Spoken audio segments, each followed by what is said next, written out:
I can talk about Chuck as a personal friend and mentor to me. Chuck was my first boss, and I had the opportunity to work for Chuck for about 18 months, and as a close mentor, personal friend. There's no better administrator in this country than Chuck Ninus. Is respected throughout the country. He's a visionary.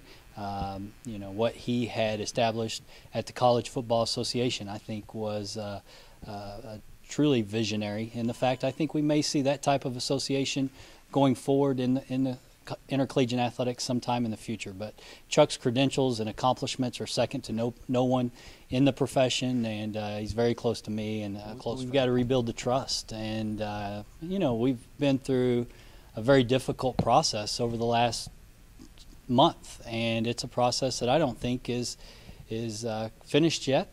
We're optimistic that as a league we're going to survive and have a third chance to get this right. You don't get three chances very often, and I think hopefully we will have that third chance and have a chance to come together and make this the league that it has the potential of being. Well, I think that's a question to come. I think we'd be remiss if we got too far ahead of ourselves right now and talked about growth until we can get our own house in order. And I think we've got to again solidify our relationship with one another, our league, and talk about our commitment as far as long-term stability, and then at some point, you hope in the near future to be able to reaffirm the league is going to continue to exist, and then talk about growth. Is it staying at 9? Is it 10? Is it 12? When we stood right here probably a month ago, I thought we had to get back to 10 members as quickly as possible. Then we were put in the crisis mode position that we have found ourselves in.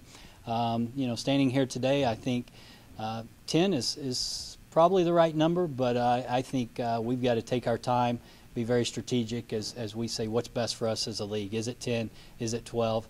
Standing here, I still think 10's a good number, but could be a case where we look to go beyond that. Well, we've got to do what's in the best interest of our student athletes, and I think as conference realignment across the country, the dialogue has been, I think, we ultimately, all of us need to step back and talk about the young men and women that we serve and their families and what is best for them.